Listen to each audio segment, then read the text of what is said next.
Welcome to Influential Entrepreneurs, bringing you interviews with elite business leaders and experts, sharing tips and strategies for elevating your business to the next level. Here's your host, Mike Saunders. Hello and welcome to this episode of Influential Entrepreneurs. This is Mike Saunders, the Authority Positioning Coach. Today we have back with us Rob Rickard, who's a VP Senior Advisor Development Consultant with Simplicity InsurMark, and we'll be talking about how to scale your practice without losing your sanity. Rob, welcome back to the program. Glad to be back. Thanks, Mike. You know, I think in our series, we've been talking about a lot of great points, but at the end of the day, most successful firms and financial services agency owners want to make sure, hey, I want to grow, but I just don't want to feel like I'm working 1,000 hours a week and, just going insane in the process. So talk a little bit about that point where agents hit where more business simply creates more stress and they hesitate on putting things in place to grow because I just feel like I'm, comfortable right now and I don't want to grow. Then that is a trend that I'm seeing in the industry. Again, because our industry is an older industry. Most of our advisors in the late 50s, early 60s, even into the 70s. So we're on that other side of the age. I am on that other side of the age wall. And there just comes a point in time when you're starting to say, I really like my lifestyle, but I'm spending all of my time creating the cash flow or revenue. I'm not really living. So we're seeing this point where people are trying to change somewhat of the direction of their practice, but without decreasing the opportunity for income in their practice. I do $10 million of annuity production. I've been working 6 days a week to do that. I'd like to find a way to keep the $10 million in production working 4 days a week. So that's an area where we start to talk about the word of scaling your practice. And scaling is something a little different than growing your practice. Growing your practice, you have a tendency to add more people. You take on more business. Your time is becoming constrained. You're really just adding more bricks to that wheelbarrow, and you're trying to carry more and more bricks in order to grow your practice. Scaling is a process of adding the bricks to the wheelbarrow, but in essence, without creating the weight of that new brick load, let's say, to take you away. In our industry, and I use this analogy, it's kind of like a barber shop. A barber has only so many appointments in a calendar year or in a week. So he is entirely limited upon the number of slots he's got to cut hair. Once those spots are all filled, his revenue is complete. Yes. So the next step for him is, how do I increase what I'm doing? And then that brings in the word scaling. Now maybe I need to find a process of adding a few more slots to the calendar by adding another talented barber that works underneath me. So we start now the concept of, are you working in the business or are you working on the business? Let's evaluate what's going on in the business side. Wow. Yeah, that's a great point. It makes me also think of something else, which is in the industry. We can use financial services. We can use the barber analogy, like the barber analogy, like I cut hair. Okay, well, for what? Male, female, long hair, short hair, military style, this ethnicity. So what do you feel about niche specialization for growing and growing the right way in this respect? Because part of growth, if you're just trying to take any little bit of business from any little thing and using financial services, if you work with multimillionaires all the way down to, recent college grads, their needs are going to be very different, and you need to be an expert in all of that, and you can't be. That's correct. Yeah. In our environment today, you have to be different, meaning you have to have a specialty. That's why in my pod of people that work with me, I'm your annuity specialist. I'm not your life specialist. I can't do both. So the same thing happens with an advisor. He can't be everything to everybody. There's an example. There was an advisor that we ran into that was an airline pilot, and I believe it was Continental. And he became a financial, agent in helping people in their retirement plan. His niche was airline pilots with Continental, not Delta, Mm-hmm. not United. His specific niche was this one category. He did very well. The other niche, I've got a couple of women advisors that have focused solely on women and money, Yeah. even to the point of dissecting that industry to I work with married women, single women, divorced women, widowed women, or women in which they're predominantly the breadwinner of the family. All of those have different needs. So she has Yes. focused down into only working with women because they have specific. So yes, a niche market is an incredible way to elevate the revenue of your practice by you opened up those, like you were saying, I'm only going to work on male hair. Well, if I've been doing both men and women, I now have open seats that I get to fill again. That's the same thing here. Exactly, and using your analogy with the airline pilot and working with just Continental pilots, that doesn't limit you because once you exhaust that, and I would submit to you that you would take a long time to exhaust that because you can join the association and you can go to their luncheons and dinners and you can network and all of a sudden your name gets around there. But then there's nothing to stop you from you or hiring a business development person in your firm to focus on airline pilots in for United or whatever the case is. So don't let the specialization say, oh yeah, that limits me. No, it just means that you're going to create a campaign and an outreach for that and work it until you are just known, the big fish in that small pond. And then, yes, your firm, you can hire someone else in there to become, the specialist in whatever. And I think Well, that and that's a, that's what happened with this individual. mm, If you were a Continental pilot, there was only one person you were open to talking to. That's him.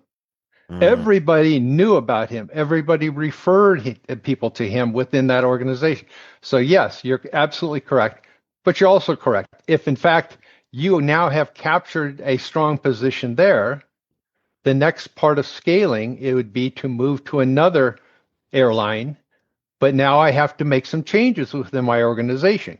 I may need to yes. hire some additional people to ramp up the availability of time within that organization. Yes. And one of the benefits of doing that is it becomes a predictable process because you've got the proof of concept. You know the lingo, you know the airline, little acronyms, and the needs and fears and desires, and you become entrenched in that. And now all you're doing is changing, like from United to Continental to American to whatever the case is. So I think that that's something that people need to think about. So let's move on to a word that you used a couple times, a system. I've always heard it, like the acronym save yourself time, energy, and money. And it's like, oh, that's something that's really, really powerful because a system can save you time, energy, and money. So what systems should be put into place if you want to see revenues grow without working more hours? It kind of comes down to, let's say that I am out there making phone calls, leaving voicemails, and I'm just randomly leaving voicemails and I don't get any phone calls back. Well, there's no way of evaluating the effectiveness of my call because every voicemail was different. So Yeah. you have to leave the same voicemail 1,000 times to see what the return is. The same thing is in your practice. If you have a system of onboarding people into your organization, everybody follows that same step and it's either not working or it is working, you can start to tweak it to find the changes that you need to make so that it does work. You know that everybody that sat down in that chair got the same questions asked about the discovery process. So we had a system to pull the information we needed in order to help them with their financial planning. That's kind of the concept of a system. How do I run them through maybe a financial plan software? If I'm using the same software, I know what's coming out, and I'm more prepared to, with the individual, to present it. I'm not winging it in any process. And I think that's what we're trying to do, is eliminate this uncertainty of every appointment that you have seems to be different. How are you going to know what's going on? Systems work, people fail. We always Yeah. change what we're doing. The system is not. Yeah. That's huge. And also, if you have the right system in place, you can go back and see where that, mini failure actually happened, make a little tweak, and then now things are running forward. So, and a system does not have to be technology. Right. It can No, just be a SOP, a process, but nonetheless, you can look back and look at step 1 through 4 and go, okay, that's working good. Ooh, 5 is kind of creating that little, issue. So having a process in place documented helps you then to have a playbook for number 1, scaling. But also, I would venture to say that when you are working with your agents on hiring, boy, if you know that you're hiring for an administrative position and you've got the playbook in place, here's the SOP, the process, the system, follow this. That that's just right. frees up a lot of time, right? And it does. The concept is when somebody enters the office, there's a process of welcoming them to the office, moving on to the next steps. Mhm. One of our advisors actually runs his practice very much like a doctor's office. There may be 3 or 4 offices, but he's able to move from office to office to office because his staff is following the same process with each Yeah. couple. That everybody knows what's going on. There's no ambiguities in anything going on throughout that day. That's huge. So, you've mentioned before that agents should spend more time with clients and less time in the minutia of managing the business. What are some of the operational bottlenecks that you see that tend to kind of trip people up? Because I would venture to say that, when you think about delegation or outsourcing, or you shouldn't be the one doing this, it's like, yeah, but I'm good at it and I can just do it in just a few minutes. But if you have many of those things, then that's like a 2-hour block of your time. That's right. And that's the problem we have in our industry. I am the best at gathering Yeah. information from clients. I am the best at putting together a financial plan. I am the best at everything. No, there has to come a time when you add people to the process to Yeah. take over and making them the specialists in that. Because again, what we've got to do is, again, I'm going to kind of go back to the barber concept, but our problem is we can't do everything for everybody. But if I have people that I can spread that out amongst, then I'm not spending my time doing that, because my time needs to be spent face to face with the client, evaluating the position and giving them solutions. It's not the process of gathering the information to find out where they're at, family, things along that. I'm the execution. I make the decisions as to where it's to go. What we need to do in scaling, though, is maybe I'm working with people that have $250,000 of investable assets. Well, Hmm. in order to move up the next rung, my marketing needs to change to where I'm attracting $500,000 of Yeah. investable assets, $1 million. So I'm still working in the same time constraints that I've imposed on my company, but I'm working with bigger individuals within that organization, bigger fish within the financial markets. That's another way of scaling. And we And want you to don't help neglect the everybody, but others. we can't. That's right. Yeah, you don't neglect the others because maybe you have a junior advisor or a paraplanner or somebody in your organization that you're going to go, hey, you handle these from now on. I'm going to handle the biggest and the biggest. And that all of a sudden frees up your time. And you might find, and I've seen this work its way out there before, you might find that you enjoy your day a lot more because you're not the one filing the paperwork or uploading this document. You've got a team doing that. Well, and that comes to the point that, again, we're aging. If you have a process or a system in place that allows you to take that individual with $250,000 of investable assets that needs help, like you said, moving it to a junior advisor or just Mhm. another advisor within the organization, you're not only helping the client because he's now got someone that's got the time to help him, but you're right. the value of your day now has been improved because you're not running all of the time and doing everything in the organization. So Yep. scaling also is a process of delegation, which we're not very good at in sales. Yeah. We like to be the Yeah. kingpin of everything that goes on. About 15, 18 years ago, I went through a coaching program, and the very first thing that they had me do was, and this was in the days where you printed off a piece of paper and wrote on that piece of paper. You didn't even track it online, but they wanted me to track what I did in like 30-minute increments all throughout the day for 2 weeks. Like, what did you do the previous 30 minutes? Oh, well, whatever it was. And then we looked at that, and it's like, okay, should you have been the one doing that one, or could someone else have done that? And they also had me do this. What did you make last year? How many hours did you work on average, counting vacations? So what is your hourly rate? And I would venture to say that if you were an agent going, hey, last year I made X and I worked this many hours, my hourly rate is whatever.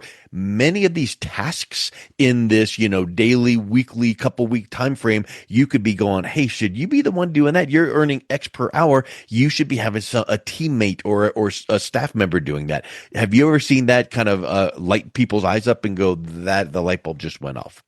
It's because of the industry that we're in. We're in the industry of insurance where we help people, but we're also in sales, which means, again, we can do absolutely everything, but you can't. So we actually, implemented a program with our organization for people to just go through that exercise you said. Yeah. Is that a $50 an hour activity, or is that a $1,000 an hour activity? If it's $50 an hour, you need to hire people to do that. Yeah. So you need to be growing your admin staff to help take care of what needs to be done, but it's only $50 an hour to free you up again to do what you do, and that's to sit and help people. Don't do everything else before or after that. That's your focus. That's your strength. So let's kind of wrap up with this last section.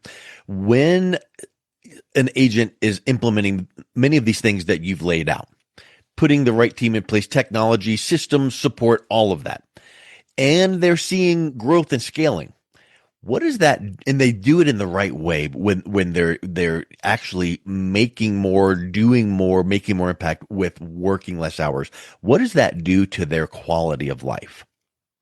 It's not only their quality of life, but it's the clients that they're working with, because you are no longer rushing through your day. You're actually spending time. And again, you got to remember, we're in the insurance industry, and the insurance industry is known for sitting at the kitchen table and hearing about people's lives and then doing things to improve their lives. That hasn't changed. We may not sit at the kitchen table. It allows that relationship time that people need to feel comfortable, to feel safe, to be trusted. That has to occur with time. And if you haven't scaled your practice to give the time to do that, your practice will die, because we're a people entity. I was going to bring this up. We have in the industry what's called the capacity wall. There's only so much that can happen. And what happens is when you hit that wall, that's when things deteriorate. Your attitude deteriorates. Your clients are not feeling loved. Everything will then begin to crumble and the wall will fall down. So prior to hitting the wall, you need to make some changes so that there's a nice little gate that allows everybody to move into the next chapter of the process comfortably. So yes, life gets better for everybody if you scale your business and you scale it around what you're trying to accomplish, which in many cases, again, because of the age of our industry, it's more of a work-life business. Insurance agents never retire. They don't have to. We're a people organization. You can be, and I have several in their 80s that are continuing to run a very nice practice because they don't have to retire. Wow. Yeah. That's huge. I think that here's something that I feel like would be the ultimate next step, which is, okay, I've polished things up. I've innovated. We're scaling, we're growing. I'm working less hours. Yay. What's the last and final step that a lot of financial professionals look at? Well, maybe that exit. Maybe I'm in my whatever age group and I'm going to throttle back and I want a big check and I'm walking away. Or maybe I don't want a big check and walk away, but I want to work 1 day a week, 1 day a month. What does that look like with some of the professionals you're working with? Again, that is now becoming a regular step. I'm seeing now a lot of family organizations. I'm bringing my children into the organization. That I'm seeing a lot of. So it's becoming a family enterprise, which is a very good way to look at, because the clients that you're working with, when you're working with someone in their 70s and 80s as the advisor, the agent, you start to think to yourself, who's going to take care of me when they retire or when they pass away? So you have to have that continuity. So whether it be your kids or bringing on younger individuals that will have the ability to take over the practice someday. That's one of the things that we would look at. The other thing is making, again, sure that your process and your systems allows for time in everybody's life. And again, we just don't focus back down on ourselves much of the time.